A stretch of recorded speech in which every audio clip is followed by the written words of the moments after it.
অন্তরা, জি বলেন। আমার পা টিপা দে। এই টিভি রিমোট দাও। এক্ষুনি আনতেছি।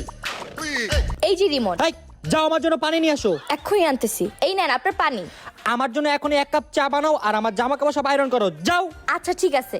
কি ভাবি, বিয়ের পর শুনছি মেয়েদের হুকুম চলে, এখানে তো পুরাই উল্টা। এখন থেকে ভাইয়ার হুকুম চলতেছে। তোমাকে দেখি কাজের বুয়া বানায় রাখছে। জামাই গোলাম, জামাই গোলাম, জামাই গোলাম, জামাই গোলাম, জামাই গোলাম। যেভাবে হোক ওনাকে একটা উচিত শিক্ষা দিতেই হবে। ভাইয়া, ভাবি কেন ভূতে ধরছে, তাড়াতাড়ি আসো। চল চল চল। এই কি হয়েছে তোমার? এই কি হলো আপনার? তোমার এত বড় সাহস, তুমি আমাকে মারছো? এই হাত তো লাগাই দেখা। না না না না না না। আরে কি হলো, আপনি ভয় পাচ্ছেন কেন? তোর এত বড় সাহস, তুই আমারে ভয় দেখাস? হ্যাঁ, তোমরা জামাইরা নিজেদেরকে কি মনে করো? হ্যাঁ, বধূর উপর হুকুম চালাবা? না না না পেতনি। এই কি হলো, তুমি আমার কাছে মাফ চাইতেছো কেন? আমি আমার ভুল বুঝতে পারছি, আমি আর কখনো আমার বড় উপর হুকুম চালাবো না। এবার বুঝছো বউর উপর হুকুম চালানোর মজা?